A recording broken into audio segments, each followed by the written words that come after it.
Cleavage के definition के बारे में मैंने आपको बताया। क्लीवेज और माइटोसिस में क्या क्या अंतर हो सकते हैं, इस पर मैंने चर्चा की। विदलन के तल कौन कौन से हैं और विदलन के तल का निर्धारण किसके द्वारा होता है। अब इसके बाद में क्लीवेज का जो नेक्स्ट एस्पेक्ट है वो विदलन के प्रकार और पैटर्न, टाइप्स ऑफ क्लीवेज। सबसे पहले मैं टाइप्स ऑफ क्लीवेज डिस्कस करूंगा। विदलन के प्रकार, टाइप्स ऑफ क्लीवेज।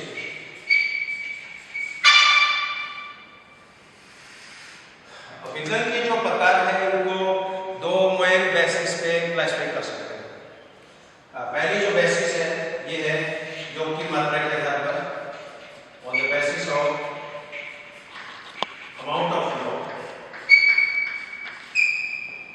सेकेंड जो बेसिस है वो पोटेंसी के बेसिस पे, on the basis of potency. तो विदलन के जो प्रकार है उनको दो बेसिस पे क्लासिफाई कर सकते हैं, योग की मात्रा के आधार पर और पोटेंसी के आधार पर। योग की मात्रा के आधार पर क्लीवेज मुख्यतया दो प्रकार का होता है। एक तो होलोब्लास्टिक या पूर्णभंजी, सेकेंड टाइप इसमें मीरोब्लास्टिक या अंशभंजी।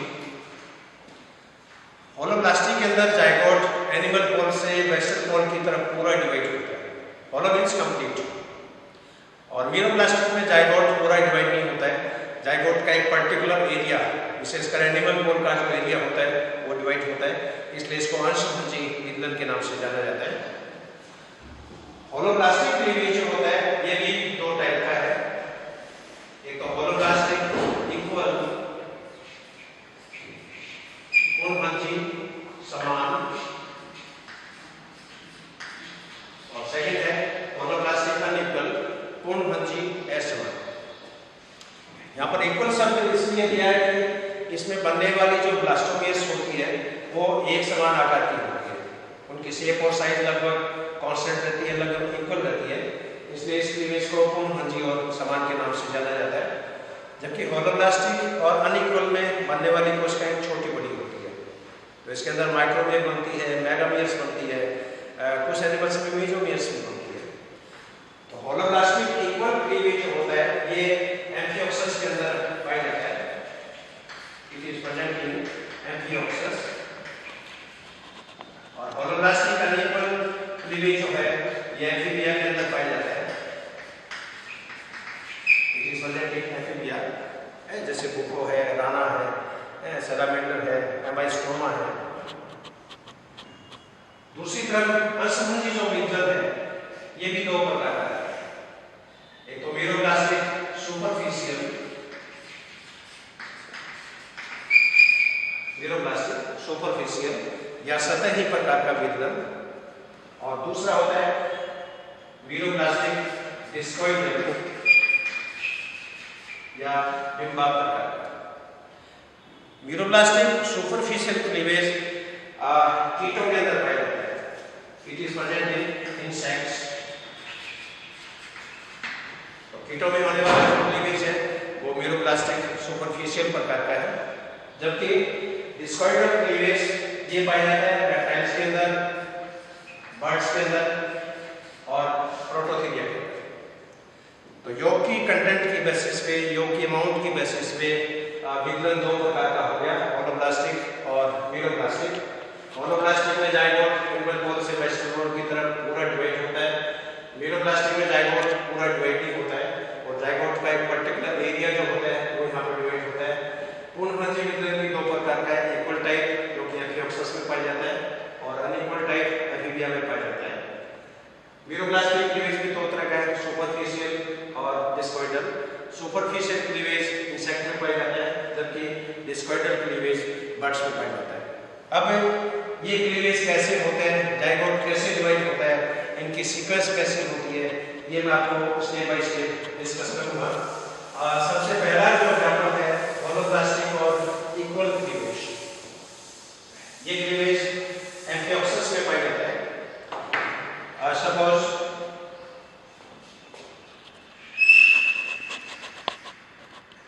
ये एम्फियोक्सस का जाइगोट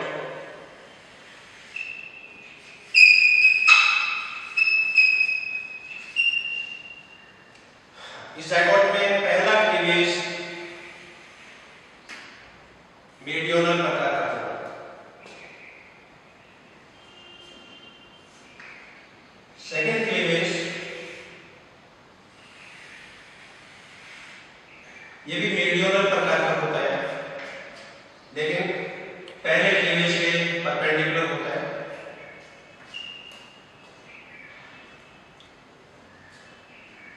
तीसरा क्लीवेज इक्वेटोरियल प्रकार का होता है। This is first cleavage, this is second cleavage, this is third cleavage. चौथा क्लीवेज मेडियोनल होता है और सिंक्रोनस प्रकार का होता है। यहाँ पर सिंक्रोनस क्या है कि जितनी भी सेल्स होती है वो एक साइड वाइड होती है। This is first cleavage, this is second cleavage, this is third cleavage. अब चौथे क्लीवेज के दो पार्ट एक साथ कर रहे हैं। ये भी चौथा क्लीवेज है, ये भी चौथा क्लीवेज है। पांचवा क्लीवेज लैटिट्यूडिनल प्रकार का होगा।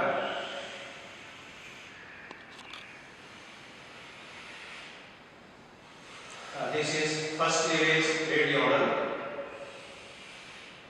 सेकंड क्लीवेज मेडियोनल, फर्स्ट का perpendicular, third cleavage equatorial, fourth cleavage meridional और सिंक्रोनस प्रकार का। अब पांचवा जो क्लीवेज है इसकी दो पार्ट एक साथ करेगी, एक पार्ट एनुअल पोल की तरफ, एक पार्ट वेस्टर्न पोल की तरफ। अब ये 32 कोशिकाओं की प्रावस्था है और 32 कोशिकाएं 4 पंक्तियों में प्रेजेंट है। प्रत्येक पंक्ति में 8 सेल्स। ये फर्स्ट ईयर प्रथम पंक्ति, ये सेकंड ईयर द्वितीय पंक्ति, ये तीसरी पंक्ति, ये चौथी पंक्ति। और यहाँ पर प्रत्येक पंक्ति में जो बनने वाली कोशिका है, हर कोशिका की आकार और आकृति एक समान है, इसलिए इस क्लीवेज को पूर्णभंजी और समान वितरण के नाम से जाना जाता है। और ये परिवर्तन की ठोस अवस्था होती है, इसको मोलुलर स्टेज के नाम से जाना जाता है। अब इसके आगे जो डिवीजन होंगे उसमें छठा क्लीवेज मेडियोनल होगा, सिंक्रोनस प्रकार का होगा। सातवां क्लीवेज फिर लैटिट्यूडिनल होगा, सिंक्रोनस प्रकार का होगा। तो लगभग 10-12 डिवीजन ये बारी बारी अल्टरनेट रूप से चलते रहते हैं। लेकिन 10-12 डिवीजन के बाद में फिर डिवीजन अब नॉर्मल हो जाते हैं, इरेगुलर हो जाते हैं और ब्लास्टोमियर के बीच में छोटी छोटी खाली स्पेस, इंटरसेलुलर स्पेस है, वो डेवलप होने स्टार्ट हो जाती है। इन इंटरसेलुलर स्पेस में कोशिकाओं का जो प्रोटोप्लाज्म जो होता है, फ्लूइड होता है, वो धीरे धीरे इकट्ठा होना स्टार्ट हो जाता है। और जो इस इंटरसेलुलर स्पेस में तरल इकट्ठा होता है, इंटरसेलुलर स्पेस की साइज बढ़ती जाती है और फ्लूइड के कारण एक तरह का हाइड्रोस्टैटिक प्रेशर डेवलप होता है। और हाइड्रोस्टैटिक प्रेशर के कारण कोशिकाएं परिधि की तरफ विस्थापित होती जाती है और अंत में ये सॉलिड ब्लास्टुला स्टेज एक खोखली प्लाज्मा में कन्वर्ट हो जाती है, जिसे ब्लास्टुला कहते हैं। तो एम्फियोक्सस का जो ब्लास्टुला होता है ये पूर्णतया खोखली गेंद के समान है। ये एम्फियोक्सस का ब्लास्टुला और इसमें जितनी भी सेल्स हैं वो इसकी सरफेस के ऊपर प्रेजेंट है, इसकी परिधि के अंदर प्रेजेंट है और पूरा जो ब्लास्टुला है ये खोखला है। तो ब्लास्टुला के अंदर जो कैविटी पाई जाती है इसको ब्लास्टोसील के नाम से जाना जाता है। अब चूंकि पूरा ब्लास्टुला एक खोखली गेंद के समान है, इसलिए इस ब्लास्टुला को होलो ब्लास्टुला के नाम से भी जाना जाता है। होलो मींस कंप्लीट। अब आप हर क्लीवेज पैटर्न में आप देखोगे कि अलग अलग ब्लास्टुला के टर्म्स हैं। तो आपके कोर्स में एक अलग से भी एक टॉपिक दिया हुआ है जिसमें टाइप्स ऑफ ब्लास्टुला। तो ये पहला ब्लास्टुला की टाइप है, दैट इज होलोब्लास्टुला। तो ये होलोब्लास्टिक इक्वल क्लीवेज का सिस्टमेटिक फिगर है जो मैंने आपसे शेयर किया है। सेकंड जो टाइप है दैट इज होलोब्लास्टिक और अनइक्वल, पूर्णभंजी और असमान वितरण। पूर्णभंजी और असमान वितरण ये मेंढक के अंदर पाया जाता है, एम्फीबियंस में पाया जाता है।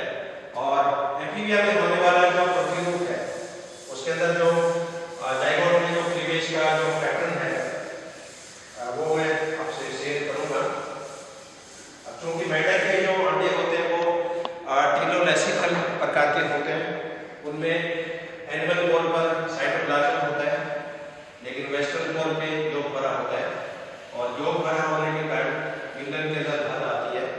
तो ये मान लीजिए मेंढक का जाइगोट। अब इसके अंदर भी पहला क्लीवेज मेरिडियोनल प्रकार का होगा, सेकेंड क्लीवेज मेरिडियोनल होगा, और पहले क्लीवेज का लंबवत होगा। This is first, this is second. अब यहां पर तीसरा क्लीवेज जो होता है ये इक्वेटोरियल नहीं होता है, इक्वेटोरियल नहीं होकर ये लैटिट्यूडिनल प्रकार का होगा। This is first cleavage meridional, second cleavage meridional, first का परपेंडिकुलर, थर्ड क्लीवेज ये लैटिट्यूडिनल है।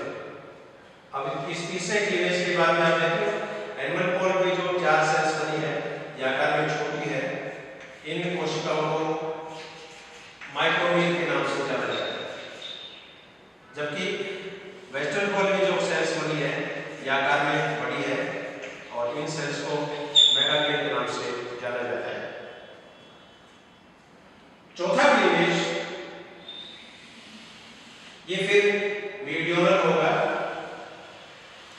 और तुल्यकारी होगा, meridional and synchronous. This is first cleavage, this is second cleavage,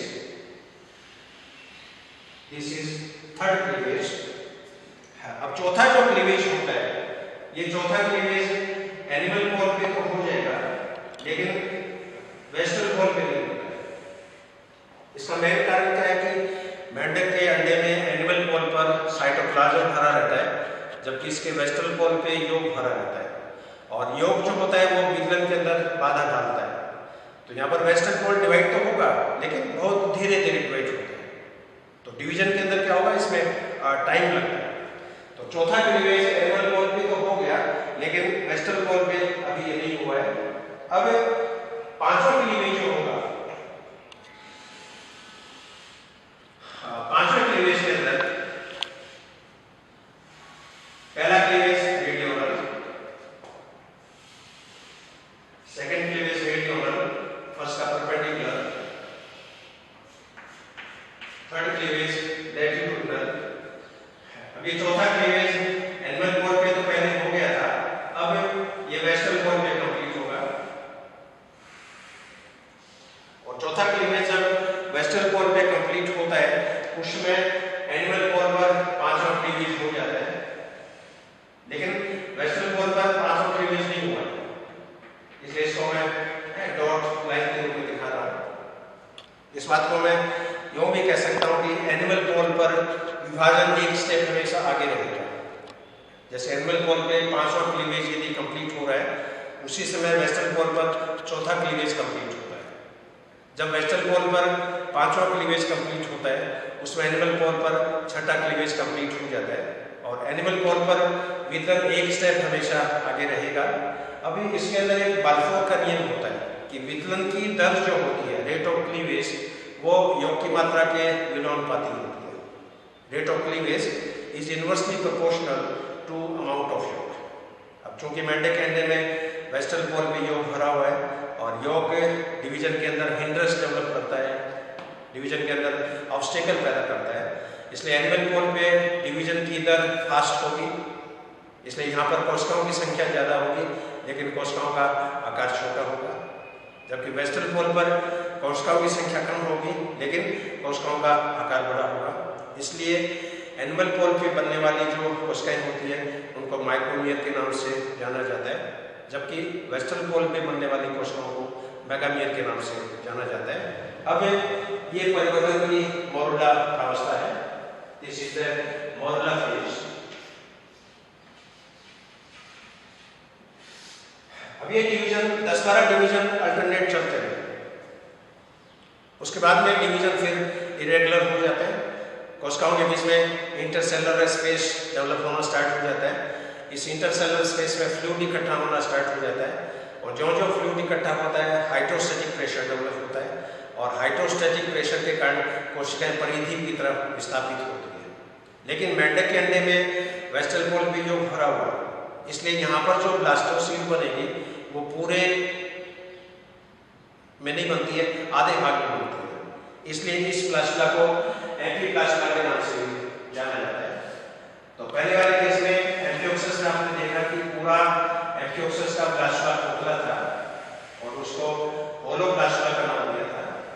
लेकिन मेंढक का जो प्लास्टुला होता है, इसके केवल आधे भाग में ब्लास्टोसील कैविटी पाई जाती है, आधा भाग इसका सोमेट है और आधे भाग में जब ब्लास्टोसील होती है तो इस तरह की प्लास्टुला को एम्फीप्लास्टुला के नाम से जाना जाता है। तो ये सेकंड टाइप का प्लास्टुला आ गया है। एम्फियोक्सस में होलोप्लास्टुला, मेंढक के केस में एम्फीप्लास्टुला। तो होलोप्लास्टिक क्लीवेज है वो दो टाइप का होता है, होलोप्लास्टिक इक्वल जो कि एम्फियोक्सस में होता है और होलोप्लास्टिक अनइक्वल जो कि एम्फीबियंस में मेंढक के केस में होता है। अब इसकी जो सेकंड टाइप है मीरोप्लास्टिक क्लीवेज, मीरो का मतलब असमंजी, इसमें पूरा जाइगोट डिवाइड नहीं होता है, पूरा अंडा डिवाइड नहीं होता है, अंडे का एक पर्टिकुलर एरिया जो होता है वो डिवाइड होता है। तो क्लीवेज की जो सेकंड टाइप दैट इज मीरोप्लास्टिक, ये मैं आपसे शेयर करूंगा। सबसे पहले मीरोप्लास्टिक सुपरफिशियल क्लीवेज जो कि इंसेक्ट के अंदर, कीटों के अंदर पाई जाता है और कीटों के जो अंडे होते हैं वो सेंट्रोलेसिकल प्रकार के होते हैं। क्लीवेज का पहला टाइप है होलोप्लास्टिक और इक्वल जो कि एम्फियोक्सस में पाया जाता है और इसके अंदर होलोप्लास्टुला का निर्माण होता है। दूसरा होलोप्लास्टिक अनइक्वल जिसके अंदर एम्फीप्लास्टुला का निर्माण होता है और ये एम्फीबिया के अंदर पाया जाता है। अब इसकी जो सेकंड टाइप है दैट इज मीरोप्लास्टिक। मीरोप्लास्टिक जैसे मैंने आपको बताया, इसके अंदर पूरा जाइगोट डिवाइड नहीं होता है, जाइगोट का एक थोड़ा सा एरिया, पर्टिकुलर एरिया है वो डिवाइड होता है, इसलिए इसको अंशभंजी विलर के नाम से जाना जाता है।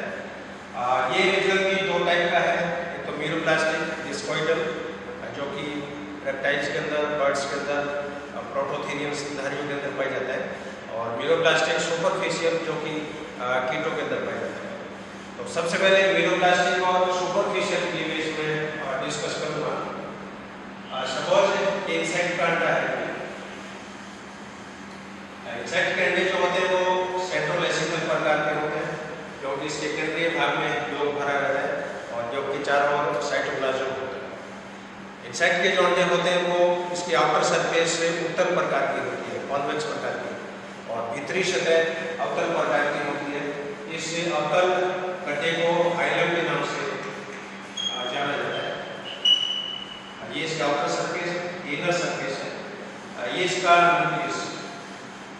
अब इंसेक्ट में जब पहला क्लीवेज होता है तो इसमें गिल्लन के कोई तल नहीं होता है, जिस तरह मेंढक में एम्फियोक्सस में आपने देखा मीडियोनल प्लेन है, लैटिट्यूडिनल प्लेन है, इक्वेटोरियल प्लेन है। इंसेक्ट के केस में इस तरह के कोई प्लेन नहीं होता है, केवल केंद्र के इसमें डिवाइड होता है और पहला क्लीवेज जब होगा तो 1 से 2 केंद्र बन जाएगा। सेकंड जब डिवीजन होगा तो इसमें 2 से 4 केंद्र बन जाएंगे, 1 2 3 4। तीसरा जब क्लीवेज होगा तो इसमें 4 से 8 केंद्र बन जाएंगे, 1 2 3 4 5 6 7 8। नेक्स्ट क्लीवेज होगा तो इसके अंदर 16 केंद्र बन जाएंगे, first, second, third, fourth, fifth, sixth, seventh, eighth, ninth, 10, 11, 12, 13, 14, 15, 16, इस तरह ये डिवीजन इसमें लगातार चलता रहता है, लेकिन यहाँ पर कोशिकाएं नहीं बनी है, ये विशेष बात है। अब ये स्टेज बहुकोशिकीय नहीं है, ये बहुकेंद्र की प्रावस्था है। अब क्या होगा, इसमें से कुछ केंद्रक, जितने भी न्यूक्लियस बने हैं, इसमें से कुछ न्यूक्लियस परिधि की तरफ माइग्रेट करके चले जाते हैं।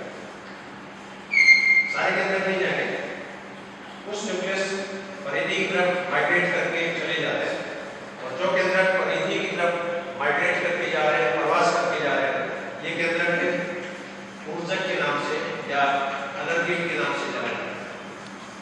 तो जो केंद्रक परिधि की तरफ प्रवास करके चले गए, वो केंद्रक ऊर्जक या अनर्गिड के नाम से जाने जाएंगे, और जो केंद्रक बीच में रह गए, सेंटर में रह गए, जो माइग्रेट करके नहीं गए हैं, ये केंद्रक प्राइमरी मीडियल ऑफ एक्ट के नाम से जाने जाते हैं। प्राइमरी मीडियल ऑफ एक्ट के नाम से जाने जाते हैं। अब परिधि में जो अनर्गिड्स हैं, उन अनर्गिड्स में लगातार मल्टीप्लिकेशन चलता रहता है, और परिधि में इन अनर्गिड्स केंद्रकों की संख्या हजारों तक पहुंच जाती है। तो इस डायगोन के सेंटर में primary medial of act nucleus है, वो पड़े रहेंगे, और इसकी परिधि के अंदर अनर्गिड जो होते हैं, इनकी संख्या निरंतर बढ़ती जाती है।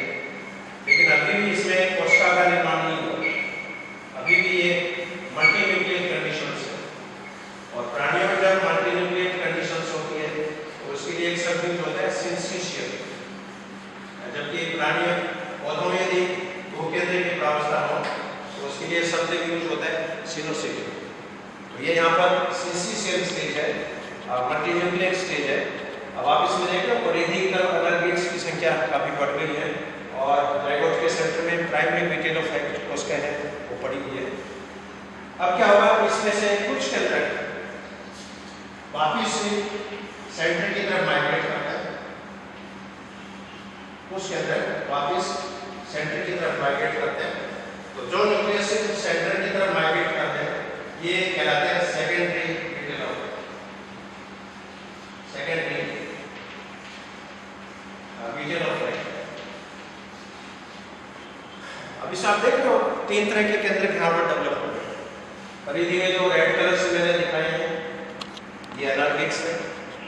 सेंटर में जो व्हाइट कलर में जो न्यूक्लियस है, वो प्राइमरी मीडियल ऑफ एक्ट है, और परिधि से माइग्रेट करके जो आ रहे हैं, येलो कलर में जो दिखाए, ये सेकेंडरी मीडियल ऑफ एक्ट है। अब इसमें तीन तरह के केंद्रक हैं, primary medial of act, secondary medial of act और अनर्गिड्स। और अभी भी ये मल्टी न्यूक्लियर स्टेज है, इसमें कोशिकाएं बनी नहीं है। अब क्या होगा, परिधि में जो केंद्रक है, इन केंद्रक के बीच की प्लाज्मा झिल्ली के अंदर इन्वेजिनेशन होता है। अनर्गिड्स के बीच में जो प्लाज्मा झिल्ली है, इसके अंदर इन्वेजिनेशन होता है, और जो जो इन्वेजिनेशन होगा, इसके अंदर छोटे छोटे कंपार्टमेंट, छोटे छोटे औसतक, छोटे छोटे सेल्स हो जाती है, और इन कंपार्टमेंट्स में एक एक केंद्रक जो होता है वो समाहित हो जाता है। और इसके बाद में इस तरह की सिचुएशन यहाँ पर डेवलप होती है।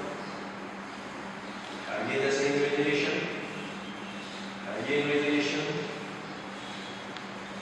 ये इन्वेजिनेशन, ये इन्वेजिनेशन। अब इन कंपार्टमेंट्स के अंदर एक एक केंद्रक जो होता है वो अटैच है। ये कंपार्टमेंट कोशिकाओं के निर्माण की तैयारी है। अब अंतर्वलन के द्वारा जो ये सेप्टम बना है, ये सेप्टम आपस में फ्यूज हो जाएंगे, और प्रत्येक केंद्रक चारों ओर से प्लाज्मा झिल्ली में फिर जाता है, और प्रत्येक केंद्रक एक कोशिका में कन्वर्ट हो जाता है। तो परिधि में जितने भी अनर्गिड्स केंद्रक जो थे, ये सभी केंद्रक अब कोशिकाओं के अंदर कन्वर्ट हो जाते हैं।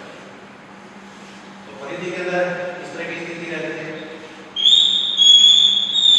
परिधि में जितने भी केंद्रक थे, वो सारे केंद्रक कोशिकाओं में कन्वर्ट हो जाते हैं। लेकिन अंडे के सेंटर में दो तरह के केंद्रक प्रेजेंट हैं, व्हाइट कलर में प्राइमरी मीडियल ऑफ एक्ट, और येलो कलर में सेकेंडरी मीडियल ऑफ एक्ट। लेकिन जाइगोट के सेंटर में जो केंद्रक हैं, ये कोशिकाओं में कन्वर्ट नहीं होते, इनका आगे चलकर ऑक्सीडेशन होता है, ये एनर्जी प्रोडक्शन में भाग लेते हैं, योग के फैगोसाइटोसिस में भाग लेते हैं, इसलिए तो मीडियल ऑफ एक्ट का नाम दिया है। अब ये अवस्था बहुकेंद्रीय भी है और बहुकोशिकीय भी है, क्योंकि अंडे का जो परिधि वाला भाग है वो कोशिकाओं में कन्वर्ट हो गया, लेकिन अंडे का जो सेंटर वाला जो पार्ट है वो अभी भी बहुकेंद्रीय है। अब ये जो ब्लास्टुला है इसको पेरिब्लास्टुला के नाम से जाना जाता है। तो ये तीसरी टाइप का ब्लास्टुला यहाँ पर आप देख रहे हो। एफियोक्सस के केस में आपने होलोब्लास्टुला देखा या सीलोब्लास्टुला देखा, एफिबिया के केस में आपने एफिब्लास्टुला देखा और इंसेक्ट के केस में आपने पेरिब्लास्टुला देखा। पेरी का मतलब पेरिफेरी, परिधि में, क्योंकि इसमें जितनी भी सेल्स हैं जितना भी फैट में है वो सारा इसके पेरिफेरी में प्रेजेंट है। अब ये जो ब्लास्टुला है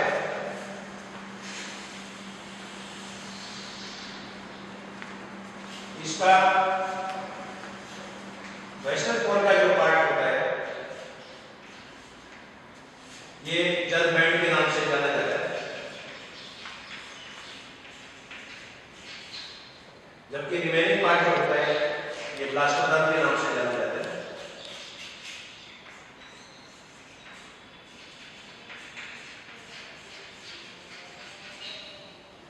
अब आगे चलकर ये जर्म बैंड भ्रूण में कन्वर्ट होगा और ब्लास्टोडर्म जो होती है इससे भ्रूणीय झिल्लियां बनती है, फीटल मेम्ब्रेन्स बनती है। तो ये इंसेक्ट में होने वाला क्लीवेज, पहले क्लीवेज में 2 केंद्र, सेकेंड क्लीवेज 4 केंद्र, तीसरे क्लीवेज में 8 केंद्र, चौथे क्लीवेज में 16 केंद्र और ये केंद्र बार बार डिवाइड होते रहेंगे। इनमें से कुछ केंद्र परिधि की तरफ माइग्रेट करके चले जाते हैं जिनको अनरगेट के नाम से जाना जाता है, और जो केंद्र सेंटर में रहेंगे उनको प्राइमरी बीटल ऑफ एग के नाम से जाना जाता है।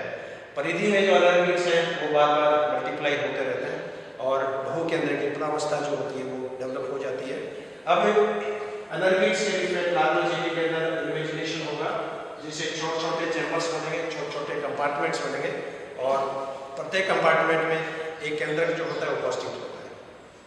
ये कंपार्टमेंट आगे चलकर कोशिकाओं में कन्वर्ट हो जाते हैं और इस ब्लास्टुला का वेस्टर्न कोर का जो पार्ट है वो जर्म बैंड में कन्वर्ट होगा और रिमेनिंग पार्ट ब्लास्टोडर्म में कन्वर्ट होगा। आगे चलकर जर्म बैंड से भ्रूण का निर्माण होता है और ब्लास्टोडर्म से भ्रूणीय झिल्लियां होती है। तो वीरोब्लास्टिक क्लीवेज का ये पहले जो टाइप है वीरोब्लास्टिक सुपरफिशियल क्लीवेज। इसके सेकेंड जो टाइप है वीरोब्लास्टिक डिस्कॉइडल क्लीवेज, और वीरोब्लास्टिक डिस्कॉइडल क्लीवेज जो होता है ये पॉलीडेसिकल अंडों में पाया जाता है। पॉलीडेसिकल अंडे बैक्टीरिया में, बर्ड्स में और प्रोटोफिजियन जो स्तनधारी है उनके अंदर पाया जाता है। यहाँ पर मैं मुर्गी के अंडे का एग्जाम्पल मैं आपसे शेयर करूंगा और मुर्गी के पूरे अंडे के अंदर डेवलपमेंट नहीं होता है और उनके एनिमल कोर में जो डिस्क के समान जो रचना है जिसको ब्लास्टोडिस्क होता है, पूरा परिवर्तन इस ब्लास्टोडिस्क में होता है। Suppose this is ब्लास्टोडिस्क,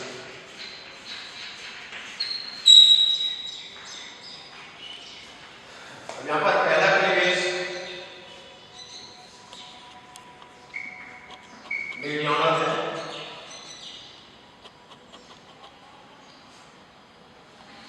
second cleavage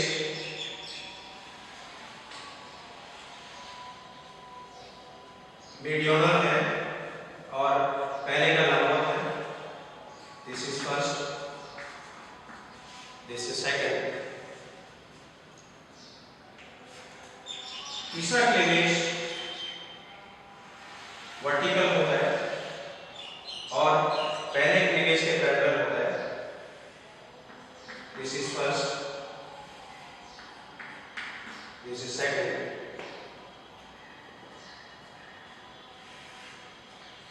this is third cleavage. चौथा क्लीवेज एक सर्किल के रूप में होता है, परिवृत्त के रूप में होता है। This is first cleavage, this is second cleavage, this is third cleavage। अब चौथा जो विद्युत है ये एक सर्किल के रूप में होता है, और सर्किल के रूप में होने वाले डिवीजन को सर्कमफ्रेंशियल क्लीवेज के नाम से या परिव्रत विदलन के नाम से जाना जाता है। अब यहाँ पर आप देखो सेंटर में जो सेल्स हैं ये आकार में छोटी, परिधि में जो सेल्स हैं ये आकार में बड़ी, लेकिन यहाँ पर छोटी सेल्स को माइक्रोमियर नहीं बोलेंगे और बड़ी सेल को मेगामियर नहीं बोलेंगे। जिस तरह मेंढक के केस में छोटी कोशिकाओं को माइक्रोमियर का नाम दिया, बड़ी कोशिकाओं को मेगामियर का नाम दिया, लेकिन यहाँ पर छोटे आकार की जो सेल्स है इसको केंद्रीय कोशिकाओं के नाम से या सेंट्रल सेल के नाम से जाना जाता है, और परिधि में जो बड़े आकार की सेल्स है इसको मार्जिनल सेल या पेरिफेरल सेल या सीमांतीय कोशिकाओं के नाम से जाना जाता है। अब ये डिवीजन बारी बारी चलते रहेंगे, मीडियोनल होगा, फिर सर्कमफ्रेंशियल होगा, फिर मीडियोनल होगा, फिर सर्कमफ्रेंशियल होगा। अब इस स्टेज का यदि वर्टिकल सेक्शन अपन काटे तो वर्टिकल सेक्शन में इस तरह की स्थिति दिखाई देती है। परिधि में बड़े आकार की सेल्स है जिसको मार्जिनल सेल या पेरिफेरल सेल्स, और सेंटर में जो सेल्स है ये आकार में छोटी है, इसको सेंट्रल सेल्स का नाम दिया है। तो इस ब्लास्टोसिस्ट में दो तरह की सेल्स इसमें प्रेजेंट है, सेंटर में केंद्रीय कोशिकाएं या सेंट्रल सेल, और परिधि के अंदर मार्जिनल सेल या पेरिफेरल सेल्स। अब इसमें जो सेंट्रल सेल है इसके नीचे एक खाली स्पेस जो होता है वो डेवलप होता है, एक हॉलो स्पेस, और हॉलो स्पेस जब डेवलप होता है तो ब्लास्टोसिस्ट का सेंटर वाला जो पार्ट है ये देखने में पारदर्शी दिखाई देगा, और परिधि वाला जो पार्ट है वो अपारदर्शी दिखाई देगा। इसलिए ब्लास्टोसिस्ट का सेंटर वाला जो पोर्शन जो कि पारदर्शी है इसको एरिया पेलोसिडा के नाम से जाना जाता है। दिस इज एरिया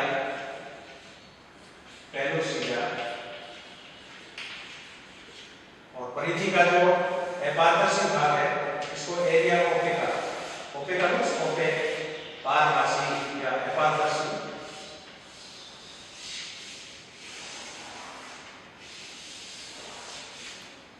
तो सेंटर का पार्ट पारदर्शी है, एरिया पेलोसिडा, और परिधि वाला जो पार्ट है ये पारदर्शी है, इसको एरिया ओपेका बोलते हैं। अब ये जो सेंट्रल सेल है इसके नीचे की जो कैविटी है, खाली स्पेस है, इसको प्राइमरी ब्लास्टोसिस्ट के नाम से जाना जाता है। It is called as primary blastocyst. अब क्या होगा इसमें, अभी इसमें सेल्स बनी नहीं है, सेल ऊपर से दिखने में तो दिखाई दे रही है, लेकिन एक्चुअल में सेल का जो भीतरी पार्ट है वो योग के कॉन्टैक्ट में, और ये कोशिकाएं उसी तरह है जिससे आप गिलास को उल्टा करके पानी के ऊपर आप रख दो, तो गिलास को उल्टा ऊपर से देखते हैं तो वो कोशिका के रूप में दिखाई देता है, लेकिन एक्चुअल में इन कोशिकाओं का भीतरी जो भाग है वहाँ पर अभी प्लाज्मा झिल्ली बनी नहीं है। अब क्या होगा, इन सेल्स के अंदर हॉरिजॉन्टल डिवीजन होता है, ये सभी सेल क्षैतिज रूप से डिवाइड होती है, ये डिवाइड हॉरिजॉन्टली, और हॉरिजॉन्टली जब ये डिवाइड होती है तो यहाँ पर कोशिकाओं की दो लेयर्स बन जाती है। अब इसमें ऊपर वाली लेयर जो लेयर है इसको एपिब्लास्ट बोलेंगे, और नीचे वाली जो लेयर है इसको हाइपोब्लास्ट।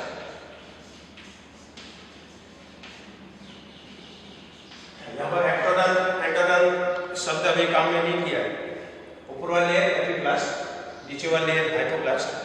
अब हालांकि आगे चलकर ये हाइपोब्लास्ट एंडोडर्म में परिवर्तित हो जाएगी और एपिब्लास्ट आगे चलकर एक्टोडर्म में परिवर्तित हो जाएगी, क्योंकि ऊपर वाली जो एपिब्लास्ट है इसके अंदर एक्टोडर्म की सभी कोशिकाएं हैं, इसके अंदर 10% एंडोडर्म की सेल्स भी हैं, इसमें सारी मेसोडर्म की सेल्स भी हैं, नोटोकॉट की सेल्स भी हैं।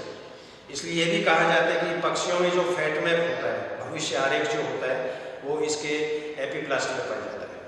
अब ये एपिब्लास्ट और हाइपोब्लास्ट ये दोनों एक दूसरे से सेपरेट होते हैं, जिस तरह फलका जैसे फूलता है, पूड़ी जैसे फूलती है कढ़ाई के अंदर तलते ही, 2 लेयर्स बन जाती है।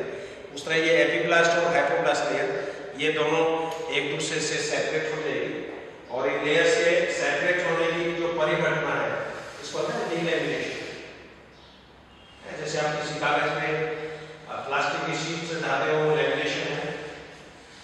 इस लैमिनेशन को कई बार उखाड़ना ही पड़ता है, वो डीलैमिनेशन है।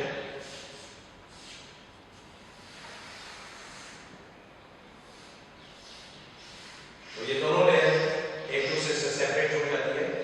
ये ऊपर वाली लेयर एपिब्लास्ट के नाम से और नीचे वाली लेयर हाइपोब्लास्ट के नाम से जानी जाती है। अब यहाँ पर एपिब्लास्ट और हाइपोब्लास्ट के बीच में जो कैविटी बनी, इस कैविटी को सेकेंडरी ब्लास्टोसिल के नाम से जाना जाता है। तो इसके नीचे प्राइमरी ब्लास्टोसिल, ये सेकेंडरी ब्लास्टोसिल। तो ये कीटों में जो ब्लास्टुला डेवलप हो रहा है, इस ब्लास्टुला को डिस्कोब्लास्टुला के नाम से जाना जाता है। और अब तक 4 टाइप के ब्लास्टुला आपसे मैं शेयर कर चुका हूँ। एम्फियोक्सस के अंदर होलोब्लास्टुला या सीलोब्लास्टुला, मेंढक के केस में एम्फीब्लास्टुला, कीटों के केस में पेरीब्लास्टुला और पक्षियों के केस में डिस्कोब्लास्टुला। तो ये 4 ब्लास्टुला अब तक आ चुके हैं और ये मेन टाइप्स हैं योग की बेसिस पे और the basis of amount of योग।